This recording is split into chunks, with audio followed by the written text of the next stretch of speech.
All right, good morning, everyone. I know we've got people still popping in, so I will delay start here for just a second.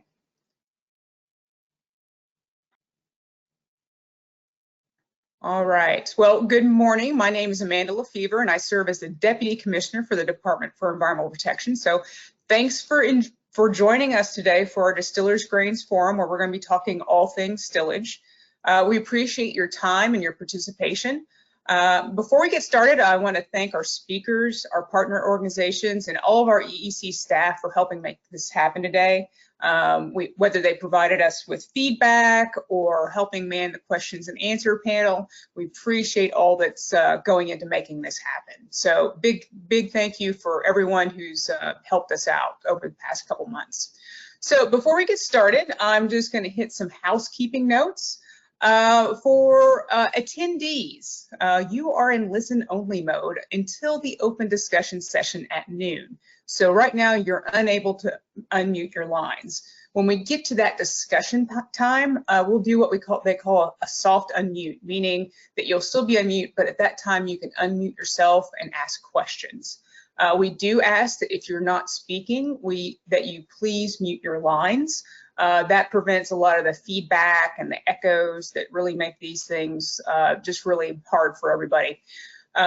Until then, in our first couple sessions, we ask that you use the question and answer panel. It should be in your GoToWebinar panel there to the side, and you can pose questions to all of our speakers. We're going to go through all the speakers in the session, and then we'll address questions at the very end. Now, our panelists who are with us, you're different. Right now, you can unmute and mute and show your camera. So we just ask that you wait until I prompt you, until it's time to speak, to show your camera and unmute the lines and all that good stuff.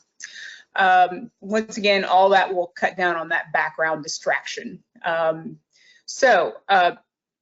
You should have gotten, if you registered before about 7 a.m. this morning, I think I got a brand new agenda out to everyone. But for those of you who maybe haven't checked email or registered afterward, the agenda along with some other documents are in the handouts portion of the panel of your GoToWebinar panel. So you can access that to see where we are in the day. Recordings and materials will be made available on our DEP website, and we'll also be sending out a follow-up email with that information along with the survey. So that's just about it for housekeeping. So let's talk a little bit about how our agenda will roll today. We're going to do a brief, introduction overview this morning. So before we get starting, and we're going to run till about 12:30 today, give or take a little bit of time. During that opening segment, I'm going to be giving you some questions to think about during the presentation. And these are things that we really need to think about in terms of coming to some consensus and to some sort of cooperation on the end use of stillage. I think this is a problem that we can all work together on, but there are questions out there that we need to work together on. Our first full session is a potential solutions session, and we'll explore some of the current and potential uses for distillers byproducts. I will say this is definitely not the entire universe. We sort of made this a half-day type of event just because I think we're all sort of fatigued, but there's so much out there. So we just found some things we thought were interesting, but I feel that we're going to have follow-up presentations and meetings and things like that where we can cover other things. So by no means this is an exhaustive list of potential solutions. We could do hours on this, but nobody needs to be on GoToWebinar that long. We'll do a quick 10-minute break after that session, and then our final informational session is about the resources and assistance that are out there. So we hope we may be able to make connections and think of new ways of doing things that maybe we haven't thought of before. We're really excited about agritech and all that good stuff. So just maybe thinking about things in a little bit different way. And finally, we'll wrap up with our open discussion, and that's where we're going to do that soft unmute, and we're going to bring us back to those questions that I'm going to talk about after we have our opening speakers. So, that'll be that time where we can sort of talk about where we go from here, what information you guys found valuable, and all that good stuff. So, without further ado, I am going to invite Energy and Environment Cabinet Secretary Rebecca Goodman to kick off this event and offer some opening remarks. So, Secretary Goodman, if you'd like to unmute your mic and share your camera and take the stage.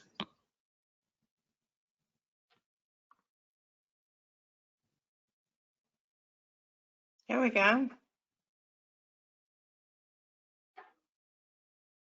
Good morning. I want to thank you for being here and joining us in our discussion regarding distillers grains. You know, stillage is a very popular topic of conversation these days, largely due to the popularity of our outstanding bourbons being manufactured in Kentucky. The popularity of bourbon is great for this Commonwealth and its economy. The Kentucky Distillers Association has reported that the number of distilleries is up 250% over the last 10 years. There were 31 distilleries in the state in 2013, and that number grew to 68 by 2018. But with that growth comes an increase in the amount of stillage that's left over from production. For every gallon of bourbon produced, approximately 10 gallons of stillage is left over. KDA's technical committee estimated that 1 barrel results in about 350 gallons of whole stillage. And whole stillage, as most of you know, contains grain solids, organics, and water. Our dairy and beef cattle farmers have been successfully using that stillage and its dewatered or its dry counterparts for many years.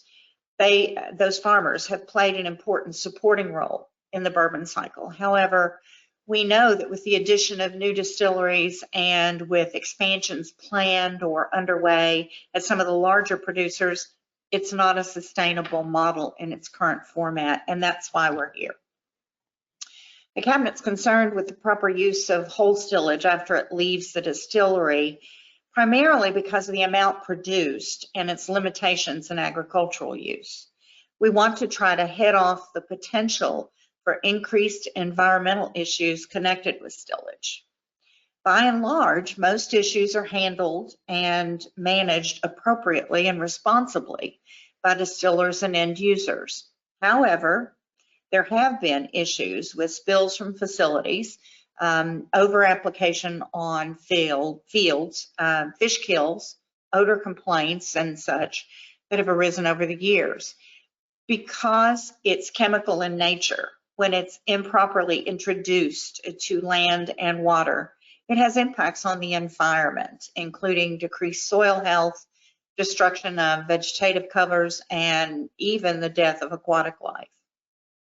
And while these issues don't occur on a weekly basis, we would like to open a dialogue to explore options that will help the industry proactively deal with stillage as it continues to meet the demand of a growing world market.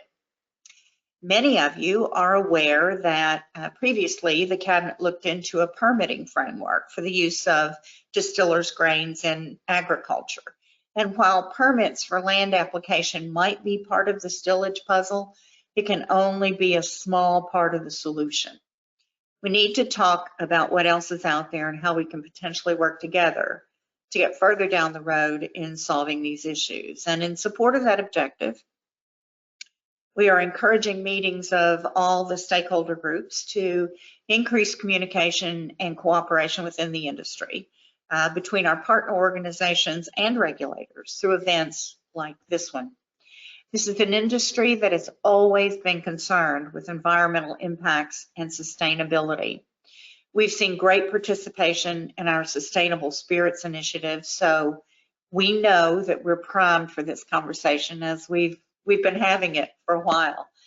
We also think this is a great time to have this conversation as Governor Beshear has introduced the Kentucky Agri-Tech initiative, and that may help provide new avenues for innovation and collaboration. So today, we're going to be hearing from those involved in the industry, those who currently use stillage for agricultural purposes, and those who have new ideas and potential resources to help deal with it going forward. We want to understand the needs of the groups involved. What are the barriers? What are the opportunities? There'll be time at the end for us to discuss some potential next steps and to map where our future conversations will go and how we can continue to work together. Our goal is to start a fruitful conversation that may help lead us to some solutions for a byproduct whose production is currently outpacing its uses. So thank you for being here. Thank you for the conversation. Thank you for your willingness to work together as we move into 2021. And I personally want to thank you for some really outstanding bourbon. Amanda? All right. Thank you, Secretary Goodman. We appreciate those words as we launch today. Now we'd like to welcome Eric Gregory with the Kentucky Distillers Association to offer some remarks as we begin. Eric, if you'll just show your camera and unmute your microphone. Well, good morning, everybody, and thank you so much to Secretary Goodman, Senator Ridley, who I've known since childhood in Henderson, Amanda and your team and everybody for organizing and hosting this conference seminar today. It's really been a long time coming. And we like to say bourbon brings people together. So we're very grateful and honored to be part of this today, because you're exactly right.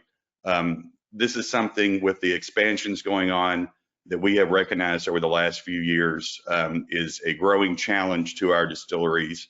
And one of our staff members a couple years ago said we need to move this to DEFCON 1. So we're very appreciative of everything that that y'all are doing to work with our industry. You've been great partners all along, and this is just another example of industry and government working together to come up and develop solutions to challenges. A little bit real quickly, and Secretary Goodman did such an outstanding job of laying out this issue and how we're trying to work through it, but a little bit about our bourbon industry and the KDA real quick.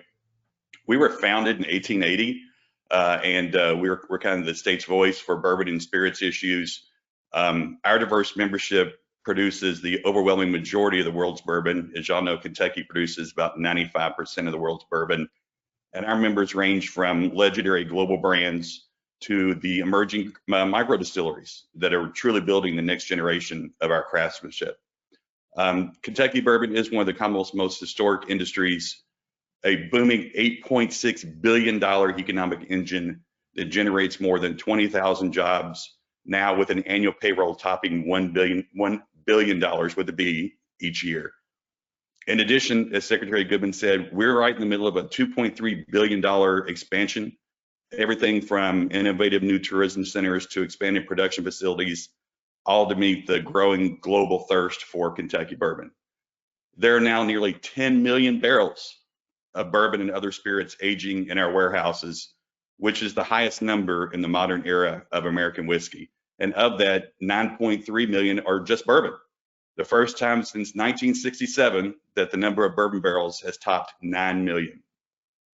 Bourbon production, meanwhile, has skyrocketed more than 360% since the turn of the century.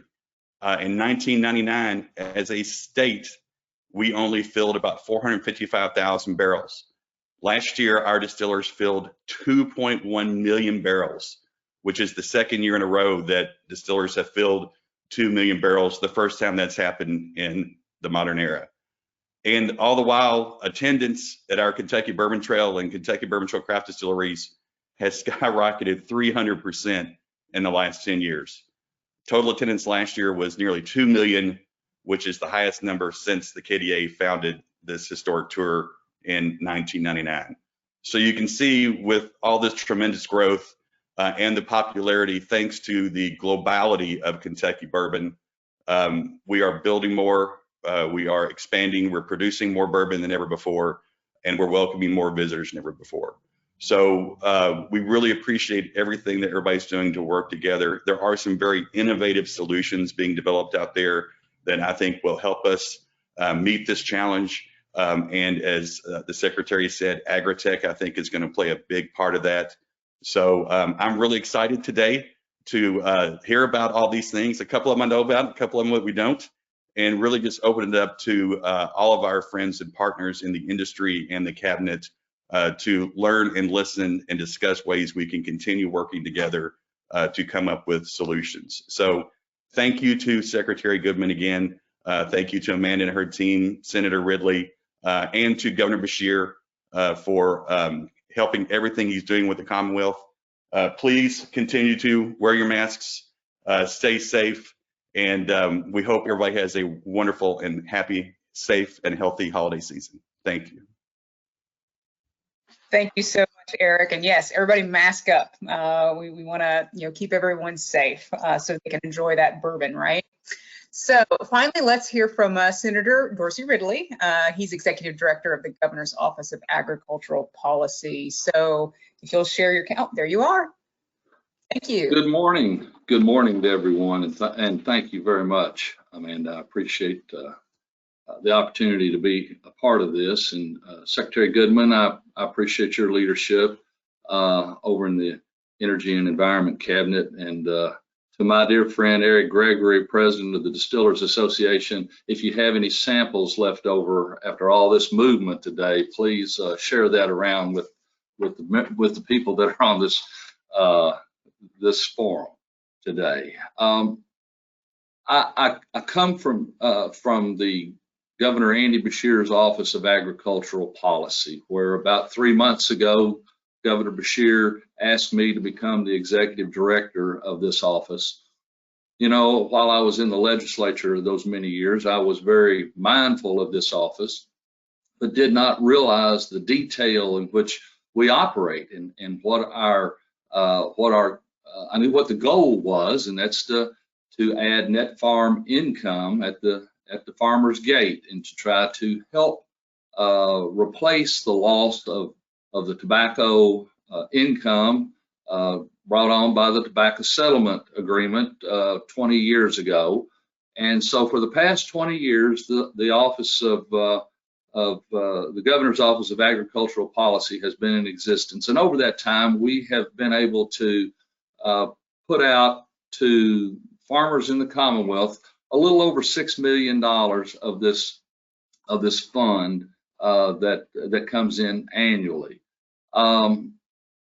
The opportunity to be here as the executive director is just I enjoy the work, I enjoy the people. I've got a great staff, and it's one of those things that it's an opportunity of a lifetime, just to say the least, because we do such good things. Now, with all of that said, we understand the situation with distillers grain, and as we all know, it's a common byproduct. It's high in protein and fiber, and it's found in feed mixtures for livestock, especially cattle, both beef and dairy.